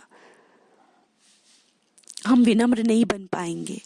सच्ची विनम्रता आती है जब हम बहावला के प्रकटीकरण की विशालता को देखते हैं, उस महासागर को देखते हैं, और फिर हम विनम्र हो जाते हैं। और फिर हम महसूस करते हैं, क्या दिवस है ये जिसमें मैं जी रहा हूं। जब हम लेखों को देखते हैं, दिव्यात्मा बाप के लेखों को देखते हैं, कैसे उन्होंने बहावला के स्थान का गुणगान किया है, तो हम चकित हो जाते हैं, कौन है बहावला। तो देखिए कैसे बाप बहावला के स्थान का गुणगान करते हैं। इस युग के सर्वोच्च ईश्वरीय अवतार और दिव्यात्मा बाप कौन थे? वो खुद ईश्वरीय अवतार थे। बहावला कहते हैं कि वे अवतारों के सम्राट थे, और फिर कहते हैं कि सबसे महानतम होके भी वो सबसे अधिक विनम्र थे। दिव्यात्मा बाप कहते हैं कि वो सबसे अधिक विनीत सेवक हैं बहावला की देहरी पर। ये चीजें देखकर कल्पना विचलित होने लगती है। दिव्यात्मा बाप उल्लेख करते हैं कि यदि तुम उनके सभी लेखों को पढ़ो, और यदि तुम एक शब्द पढ़ो उसका, जिसे जो उसके द्वारा उच्चरित है, जिसे ईश्वर प्रकट करेगा, वह शब्द और अधिक उच्च है उन सब से जो कुछ भी उन्होंने प्रकट किया है। तो आप जानते हैं, ईसा मसीह ने कहा है कि इतिहास के दिखाए समय से तुम सभी ईश्वरीय अवतारों को देखो। मोहम्मद तक ये सब आए थे ईश्वर के दिवस के आने की भविष्यवाणियों को देने के लिए। क्या ये सही नहीं है? और मोहम्मद अवतारों की सील थे, मुहर थे, जिसका अर्थ था कि उनके बाद और कोई अवतार नहीं होगा। अवतार भविष्यवाणियों को देने से संबंधित इनका कार्य था। मोहम्मद तक भविष्यवाणियां देना मानव जाति को। ईसा मसीह का मिशन था कि लोगों को पिता के आने के लिए तैयार करना। आने के लिए उन्होंने कहा वो पिता की महिमा में अब आएगा। आप सोचते हैं, ईसा मसीह कहते हैं कि वो पुत्र के रूप में आए हैं। उदाहरण के लिए ये केवल चिन्हित करने के लिए है कि उनका ईश्वर के साथ क्या संबंध है। वह मात्र वही तरीका है जिससे उन्होंने इसे वर्णित किया। मोहम्मद ने खुद को ईश्वर का संदेशवाहक कहा। वह अपना ईश्वर से संबंध वर्णित किया, संदेशवाहक होने का, और कहा कि वो संदेशवाहक है ईश्वर के। ईसा मसीह ने कहा कि उसका ईश्वर से क्या संबंध है, कि वो ईश्वर के पुत्र हैं। मोहम्मद ने कहा वो ईश्वर के संदेशवाहक है। इस तरह से वो अपना संबंध बता रहे थे ईश्वर से। हम जानते हैं पुत्र के पास अपने पिता का अधिकार होता है, लेकिन उन्होंने इसे बिल्कुल स्पष्ट किया कि पिता को सब ज्ञात है और ये वो है जिन्होंने उसे भेजा है, उस पिता ने उन्हें भेजा है। और बहावला कहते हैं कि वो पिता आ गए। आप ओल्ड टेस्टामेंट पढ़े, न्यू टेस्टामेंट पढ़े, ये सब महिमा गानों से भरे हैं। ईश्वर के दिवस के आने के महिमा गानों से भरे हुए हैं। जब स्वयं ईश्वर मनुष्य के साथ चलेगा, या ऐसा भी लिखा है, ये सचमुच बाइबल में लिखा है, ये ओल्ड टेस्टामेंट में है, न्यू टेस्टामेंट में है। कुरान में कई गद्यांश है, जिसमें कई गद्यांश है, कई भाग है कुरान के जो इस दिवस से संबंधित हैं, जिस दिन मनुष्य अपने ईश्वर से मिलेगा। तो अब हम जानते हैं ईश्वर को चलिए, तो ईश्वर के सार के बारे में हम बात नहीं करते, लेकिन ईश्वर ने आज स्वयं को पूर्णता में अवतरित किया है। प्राचीन प्रकटीकरण में उसने स्वयं को केवल बहुत छोटे स्तर पर प्रकट किया था उस समय के लोगों की क्षमता के अनुसार, लेकिन आज ईश्वर ने स्वयं को पूर्णता में अवतरित किया है। और फिर भी बहावला कहते हैं कि उनका प्रकटीकरण जो ईश्वर का पूर्ण प्रकटीकरण है, बहावला का प्रकटीकरण, वह उन्होंने केवल उसकी महिमा का बहुत छोटा सा भाग प्रकट किया है।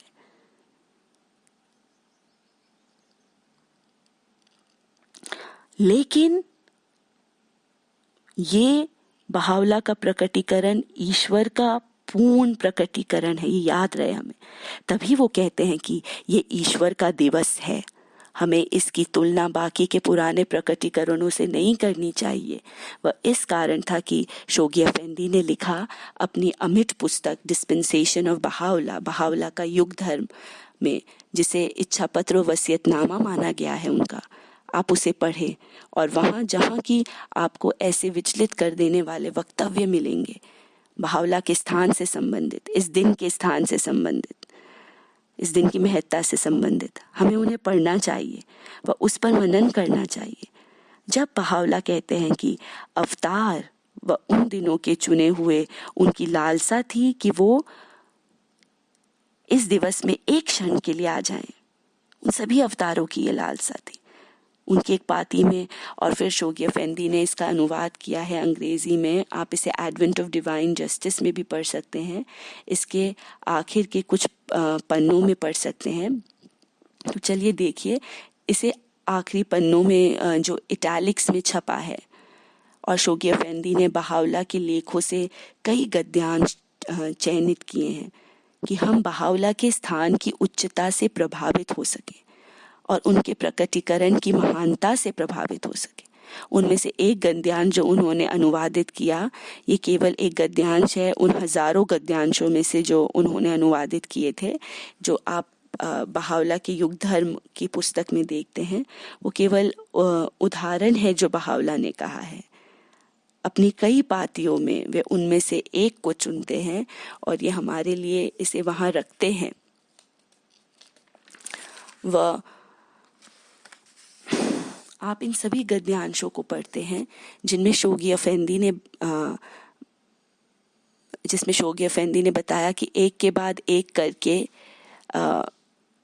उन्होंने इस प्रकटीकरण की महानता को बताया है। इनमें से एक में वो कहते हैं, बहावला इसे कहते हैं अपनी पाती में जिसे शोगी अफेंदी ने अनुवाद किया है, वो कहते हैं कि मनुष्य की रचना का उद्देश्य क्या है, इसके बारे में बताया गया है कि क्यों ईश्वर ने मनुष्य को बनाया। और हम जानते हैं कितने वर्षों पहले ईश्वर ने मनुष्य को बनाया,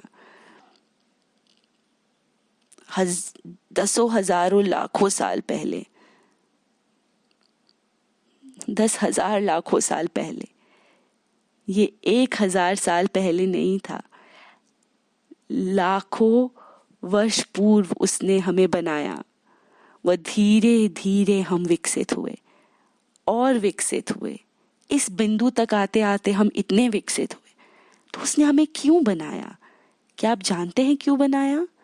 वो कहते हैं ईश्वर ने मनुष्य को बनाया ताकि बहावला खुद को प्रकट करे और अपना प्रकटीकरण हम तक पहुंचाए, हम तक लाए। इस कारण ईश्वर ने हमें बनाया है ताकि बहावला अपने प्रकटीकरण के साथ आ सके। ये है सृष्टि की रचना का उद्देश्य। तो आपने देखा हम कैसे दिवस में जी रहे हैं। वास्तव में यदि आप इसके बारे में विचार करेंगे तो और भी अधिक सनक जाएंगे। जब हम लेखों को पढ़ते हैं, वो बहावला का स्थान देखते हैं, विचलित कर देने वाला स्थान, वह इस प्रकटीकरण की महानता को बहावला एक पाती में उल्लेख करते हैं और कहते हैं कि ईश्वर के सभी लोग इस धरती को संबोधित कर रहे हैं और कह रहे हैं मिस्टर ताहिरजादे ने यहाँ उन शब्दों का संक्षिप्तीकरण किया है कि आशीर्वादित है तू ओ धरती कि तू अपने ईश्वर की पावनदान बनी है, पावदान बनाई गई है। आशीर्वादित है तू ओ धरती कि तू अपने ईश्वर की पावदान बनाई गई है। ये एक भयंकर वक्तव्य है, लेकिन बहावला कहते हैं कि कैसे इस दिवस में वो सर्व महान चेतना द्वारा अनुप्रेरित हुए, जैसे उन्होंने इसे रखा है, सर्व महान चेतना द्वारा जिसने उन्हें अनुप्रेरित किया है। और हमें नहीं पता, तो हमें नहीं पता कि ये क्या है, लेकिन जो भी हो ये ईश्वर है जिसने 40 वर्षों तक खुद को धरती पर अवतरित किया है मानव मंदिर के प्रारूप में। और वही बल जो समस्त सृष्टि के सृजन का, जो कुछ भी धरती व स्वर्गों का है, उसका कारण बना। इसी कारण पूरी सृष्टि का सृजन हुआ। तो उसने स्वयं को मानव मंदिर के प्रारूप में अवतरित किया। ईश्वर का दिवस स्वयं प्रकट हुआ। मिस्टर ताहिरजादे कहते हैं, मैं सोचता हूँ कि आपको इसका अध्ययन करना चाहिए, आपको चिंतन करना चाहिए इस पर, और फिर हम पहचानेंगे कि कितना महान प्रकटीकरण है ये। अपनी एक पाती में बहावला कहते हैं कि यदि आज बाब यहाँ होते उनके दिवस में, तो पता है वो क्या कर रहे होते। बहावला कहते हैं यदि बाब आज यहाँ उपस्थित होते तो वो उनके एक लिपिकार या एक सचिव के रूप में कार्य करते। वो वहाँ बैठते और लिखते लेखों को। एक ईश्वरीय अवतार केवल बाब स्वयं व अब्दुल बहा वो व्यक्ति थे, व शोगी अफेंदी थे, जिन्होंने वास्तविक रूप में, वास्तव में इस प्रकटीकरण की महानता को पहचाना। हम नहीं कर सकते ये। बाब ने अपने लेखों में बताया, वो कहते हैं कि उन्होंने अपने अनुयायियों को तैयार किया बहावला के आगमन के लिए, और वो अपने अनुयायियों से कहते हैं कि क्या चीज़ें हैं जो उन्हें करनी है और कौन कौन सी चीज़ें हैं जो उन्हें नहीं करनी है। छोटे मुद्दों में भी उन्होंने कैसा व्यवहार करना चाहिए वो उन्होंने बताया, क्योंकि बाब ने उन्हें ये समझ दी कि वो जिसे ईश्वर प्रकट करेगा वो पहले से ही उनके बीच में जीवित है। और ये कि उन्होंने अपने अनुयायियों से कहा कि अब तुम्हें इतना अच्छा व्यवहार आचरण करना चाहिए, क्योंकि वो तुम्हारे बीच में जीवित है, तुम्हारे बीच में मौजूद है। तो बाबियों को मनाही थी कि वो कभी भी किसी भी प्रकार आपस में बहस में संलग्न नहीं होंगे, कभी बहस नहीं करेंगे, क्योंकि उन्होंने कहा हो सकता है कि आप उसकी उपस्थिति में हो जिसे ईश्वर प्रकट करेगा और इससे वो अप्रसन्न होंगे। और इस तरह से उन्होंने उनकी सुरक्षा की। उन्होंने कहा जब कभी भी तुम अपने घर से बाहर निकलो, बाबियों के लिए उन्होंने कहा कि यदि कोई भी बाप का अनुयायी अपने घर से बाहर निकलता है तो उन्हें अपने सर्वश्रेष्ठ कपड़े पहनने होंगे। वह जब कभी वो बाहर जाए बेहतरीन कपड़े पहनकर निकले, क्योंकि कभी भी हो सकता है कि तुम उसके समक्ष हो जो जिसे ईश्वर प्रकट करेगा, उसके संपर्क में आओ और वो अप्रसन्न होंगे तुम्हें ऐसी वेशभूषा में देखकर। तो उन्होंने अपने अनुयायी से कहा कि वो धूम्रपान ना करें, क्योंकि हो सकता है कि वो उन्होंने धूम्रपान किया हो और वो उसे अप्रसन्न करें जिसे ईश्वर प्रकट करेगा। तो देखिए किस तरह वो अपने लोगों को तैयार कर रहे थे। हालांकि उन्होंने कहा कोई कुछ नहीं लिखेगा धर्म के बारे में या और कुछ सिवाय उसके बारे में जिसे ईश्वर प्रकट करेगा, उसकी प्रशंसा के सिवा कुछ नहीं लिखेंगे, सिर्फ यही लिख सकते हैं। उन्होंने इतनी सख्तियां रखी अपने अनुयायियों पर। उन्होंने ये भी कहा अपने अनुयायियों को कि उन्हें प्याज या लहसुन नहीं खाना चाहिए, क्योंकि हो सकता है कि वह जिसे ईश्वर प्रकट करेगा उसके संपर्क में आए और इससे उन्हें अप्रसन्नता हो। उन्होंने अपने अनुयायियों से कहा कि यदि कभी वह जिसे ईश्वर प्रकट करेगा कि उपस्थिति में पहुँचे, तो कभी उनसे कोई प्रश्न न पूछें, क्योंकि हो सकता है तुम्हारा प्रश्न कोई मूर्खतापूर्ण प्रश्न हो जो उन्हें अप्रसन्न करे। और उन्होंने उनसे कहा, तुम्हारे जो भी प्रश्न हैं वो मुझसे करो। खैर, बहावला ने इन सब चीज़ों को माफ़ किया, वह इन सभी प्रतिबंधों को आसान किया। लेकिन ये है जो मिस्टर ताहिरज़ादे कहते हैं, वो हमें समझाने का प्रयास कर रहे हैं कि इस प्रकटीकरण का उच्च स्थान कितना है, जिसे हम केवल अतीत के प्रकटीकरणों का विस्तार नहीं समझना चाहिए। ये साक्षात ईश्वर का दिवस है, और वास्तव में जब हम इसके बारे में विचार करते हैं तब हमें महसूस होगा कि कितना महान आशीर्वाद है ये, कि हम में से प्रत्येक इस महासागर तक लाया गया है। और मिस्टर ताहिरज़ादे कहते हैं कि मैं अपनी खुद की बात कर रहा हूँ कि बिना इस योग्य हुए पूरी तरह से बस लाया गया हूँ इस महासागर तक। और हम सब भी, आप जानते हैं, पूरी दुनिया में आज 6,000 अरब लोग हैं। इनकी ओर देखो, वह देखो कि हम कौन हैं। हम वो लोग हैं जो चुने गए हैं किसी तरह, किसी कारण से। हम कभी नहीं समझ पाएंगे कि क्यों हमने इस दिन को पहचाना। और ये ऐसा नहीं है कि महान व्यक्ति व दुनिया के महान लोग जो उन्हें पहचानेंगे, अभी वो समय नहीं है। ये हम हैं जिसे उसने चुना है। ये हम हैं जो विनत व विनम्र हैं। ये हमेशा से ही हुआ है, विनत व विनम्र। दुनिया के महान लोग भविष्य में आएंगे, वो कल आएंगे प्रभु धर्म में, लेकिन आज का जो दिन है वो हमारा दिन है। एक बार जब बहावला अक्का में थे, एक अनुयायी ने बहुत ही सुंदर कहानी सुनाई, एक बहावला के अनुयायी की कहानी।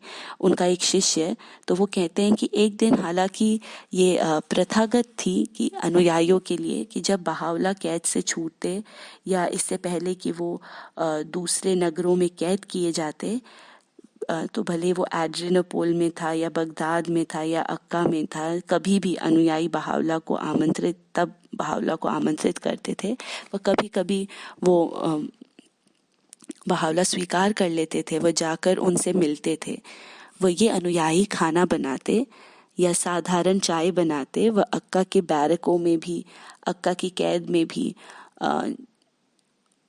तो वो जब बहावला वहाँ थे, तब जब थोड़ी सी छूट बहावला को मिलती है अगले निष्कासन से पहले, तो बहावला को वो इस प्रकार आमंत्रित करते थे चाय पर या खाने पर, और बहावला यदि स्वीकार करते थे तो वो जाते थे वहाँ पर।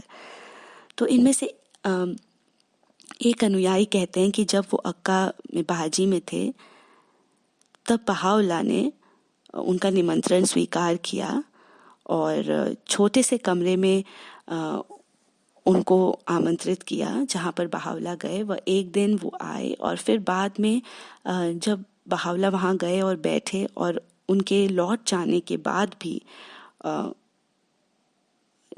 कहा कि बहावला ने हमारा स्थान छोड़ा, तो उन्होंने कहा कि उनके पीछे नहीं आएगा कोई भी, है ना।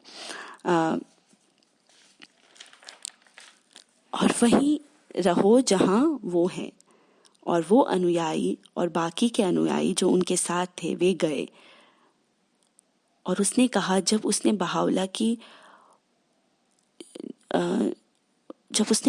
को देखा, बहावला को उनकी पीठ से देखा और उनकी वो महिमा देखी, जब वो कमरे से उठे और बाहर गए, जैसे वो जा रहे थे, बहावला ने सबको बाहर आने से भी मना किया। जब बहावला को वो देख रहे थे पीछे से जाते हुए, तो कुछ लोग जो कि देखते रह गए। वो महिमा उनकी पीठ से नजर आ रही थी। मिस्टर ताहिरज़ादे कहते हैं कि कुछ लोगों में, जैसे कि वो पर्सनालिटी जिसे हम कहते हैं, वो व्यक्तित्व होता है, वो उनकी पीठ से भी नजर आता है। वो अपनी पत्नी के लिए भी कहते हैं, उनकी पत्नी भी ऐसे ही प्रभावशाली दिखती हैं।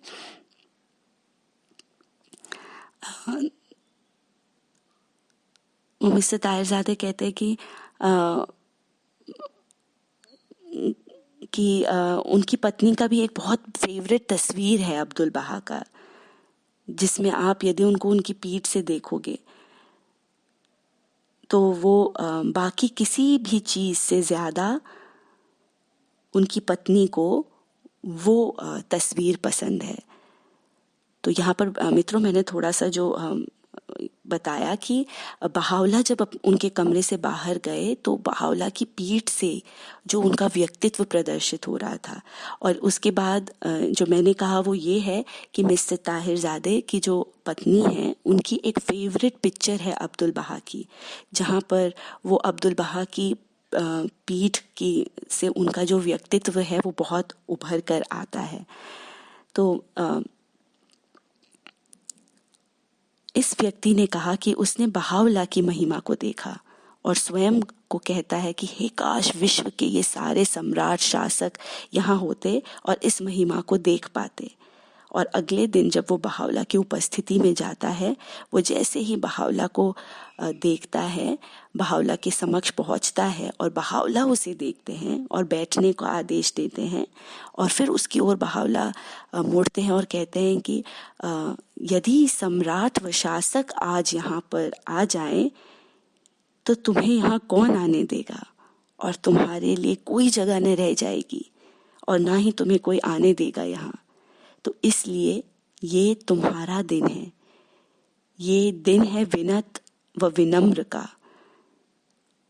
वो कहते हैं कि सम्राट व शासक आएंगे भविष्य में, और सच में वास्तव में हमें बहावला को इसके लिए दिल से धन्यवाद देना चाहिए, इस महान प्रकटीकरण को हमें देने के लिए कि वो हमें उन्होंने सक्षम किया, कि हमें उन्होंने इस दिन में पहचानने के लिए चुना। ये महान महान आशीष है हम पर। हम जितना इस पर विचार करेंगे उतना अधिक प्रभु धर्म का इतिहास जब हम देखेंगे, हम इस पे और हमारा कृतज्ञता बढ़ेगी। इस प्रकटीकरण का इतिहास देखो, इतना अधिक हमें एहसास होता है कि कितना महान दिन है, वह क्या आशीष हमें दिया गया है जो अवर्णनीय है, जो उसने हमें दिया है। तो हमें पता है कि हम किनके शब्दों को पढ़ रहे हैं। आपको थोड़ा बहुत महासागर, आपको थोड़ा बहुत जो ये महासागर दिखेगा, ठीक उस बूंद के समान जिसने महासागर को देखा। और यदि वास्तव में आप, मिस्टर ताहिरजादे कहते हैं, यदि इन विषयों पर ध्यान देंगे तो हम पाएंगे कि बहावला का प्रकटीकरण क्या विशाल महासागर है और हम कितने आशीषपूर्ण हैं कि हमें बहावला ने चुना। और वो कहते हैं कि जब हम इस पुस्तक को पढ़ते, बहावला का युग धर्म को पढ़ें, व उन आखिरी पृष्ठों को पढ़ें जो एडवेंट ऑफ डिवाइन जस्टिस के पीछे हैं, उनके प्रकटीकरण के इतिहास को पढ़ेंगे, तो हमें वो हल्की सी झलक मिलेगी उस महासागर की, उस महानता की, अपनी अक्षमता की, वह हमारे कुछ न होने की, अस्तित्वहीन होने की, हमारी विनम्रता की। तब आपके पास आध्यात्मिक फरिश्ते होने के समान वरदान प्राप्त होगा। दासत्व सबसे महान स्थान है जो ईश्वर ने मनुष्य के लिए नियत किया है इस युग में। मनुष्य के लिए दासत्व से बड़ा कोई स्थान नहीं है, बल्कि वो कहते हैं 3 स्थान है इस संसार में। एक तो है ईश्वर का स्थान जो हमसे बहुत ऊंचा है, फिर है ईश्वरीय अवतारों का स्थान जो हमसे ऊंचा है, वह मानव का स्थान जो है वो दासत्व का स्थान है, वो दासत्व का स्थान है। वह अब्दुल बहा सच्चे सेवक थे इस पृथ्वी पर। कोई भी व्यक्ति उन तक नहीं पहुंच सकता, जितना हो कम है वो, क्योंकि दासत्व में हम सबसे नीचे नीचे होते जाते हैं, न कि ऊंचे उठते हैं। एक दास का क्या काम है कि वो अपने स्वामी के सामने और नीचे हो। ऐसा नहीं होता कि हम सेवक हैं और हमारी महत्वाकांक्षा भी हो कि हम कुछ बड़ा बने। इस धर्म में किसी के लिए कोई स्थान नहीं है। ये बहुत महान सुरक्षा है हम सबके लिए। यदि हम चाहते हैं किसी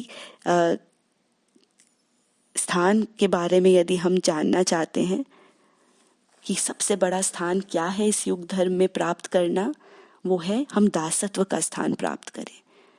जितना हो अपने आप को नीचा बनाए। अब्दुल बहा कहते हैं कि धूल बन जाना, उसके प्रेम के पथ में धूल बन जाना। अब्दुल बहा कहते हैं हमें उसके प्रेमियों के पथ की धूल बनना है। यदि कभी कोई मैं बोल ले या सोचे भी तो ये बहुत बुरा शब्द है। मैं बोलना, मेरा बोलना, ये अच्छे शब्द नहीं हैं। सच में ये बुरे शब्द हैं। ये वो शब्द हैं जिसने दुनिया में ये सारी परेशानियां उत्पन्न की हैं। लेकिन कुछ भी न होना, अपने आप को कुछ न समझना हम पर तब आता है जब हम ये महान महासागर को देखते हैं, बहावला के प्रकटीकरण को। हम नकली में विनम्र नहीं बन सकते। वो विनम्रता हम पर केवल तब आएगी जब हम इस प्रकटीकरण की महानता को देखेंगे। अब्दुल बहा इस दासत्व के मूर्त रूप बने व उन्होंने स्वयं बहावला से भीख मांगी कि वे उन्हें ये स्थान दे। जब वो बच्चे थे, अब्दुल बहा ने बहावला से चाहा। जब अब्दुल बहा 10 साल के बच्चे थे, बगदाद में उन्होंने अपने पिता का स्थान पहचान लिया था। वह जैसे कि मिस्टर ताहिरजादे ने बताया था कि उन्होंने पहचान लिया था कि वे कौन है बहावला। हम उन्हें नहीं पहचान सकते, हमने उन्हें नहीं पहचाना।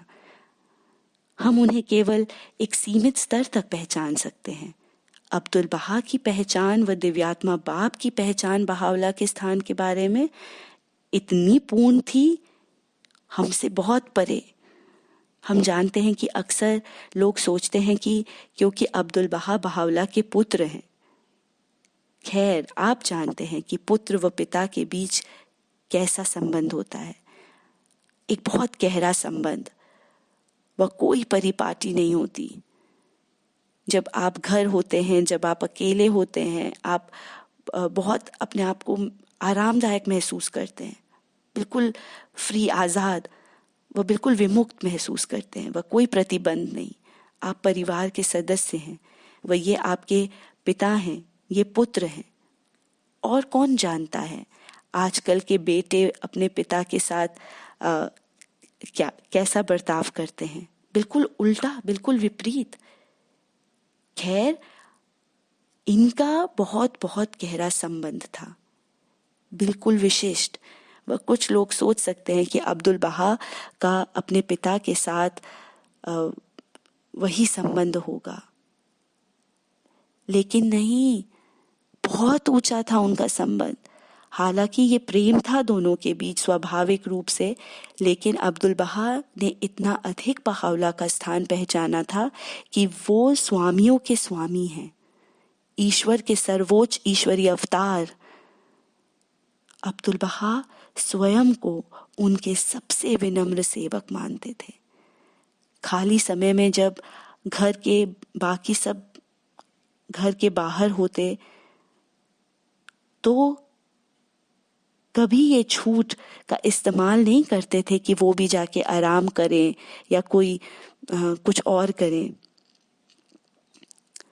वो कभी बिना पूछे कभी बहावला के कमरे में नहीं गए, प्रवेश नहीं किया, और नतमस्तक हुए बिना, दंडवत हुए बिना वो प्रवेश नहीं करते थे बहावला के सामने।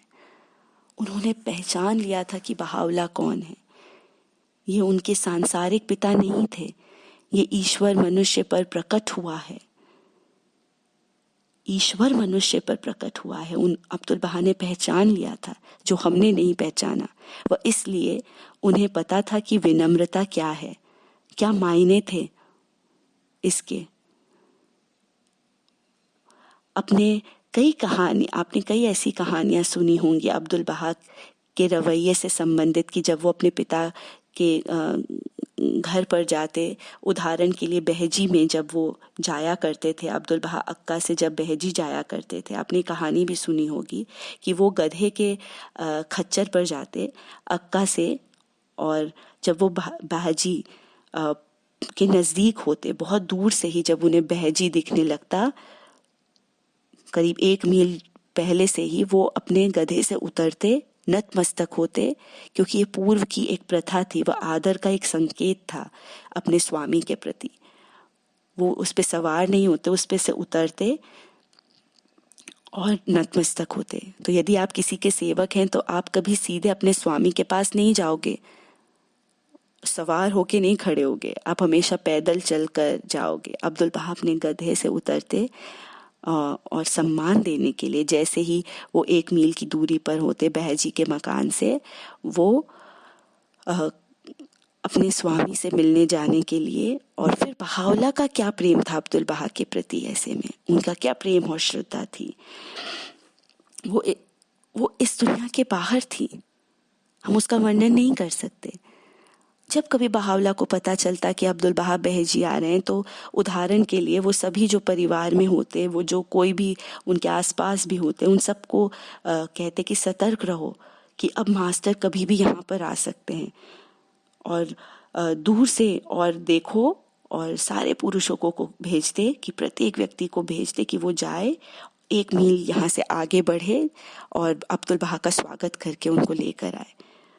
वो कहते मास्टर आ रहे हैं, बहावला खुद कहते कि मास्टर आ रहे हैं, और वो स्वयं भी खड़े होते बालकनी में देखने के लिए कि मास्टर आ रहे हैं, उनका इंतज़ार करते। वह जो उनके साथ महिलाएं होती, विशेषकर परिवार की, उन्हें कहते कि मास्टर की ओर देखो, उनके चलने का तरीका देखो, महिमा देखो, उनकी शक्ति देखो, ये प्रेम संबंध देखो। आपने ये था वो प्रेम संबंध बहावला का और अब्दुल बहा के बीच। इनमें से एक तो स्वामी था और एक सेवक। बहावला को आप यहाँ उच्च पर्वत का शिखर मान सकते हैं, वह अब्दुल बहा इसके सबसे निम्न बिंदु पर एक घाटी के समान।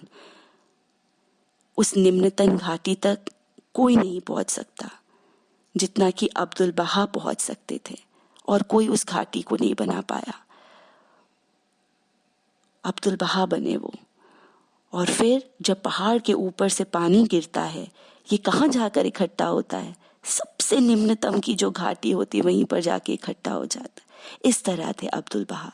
वह इस प्रकटीकरण का एक विशेष लक्षण है, यह है कवेनेंट, यह है संविदा, कि बहावला हमारे लिए अपना प्रकटीकरण लाए, लेकिन अतीत के अवतारों के समान उन्होंने कभी हमें नहीं दिया। उन्होंने हम में से किसी को नहीं दिया वो अवतरण, प्रकटीकरण।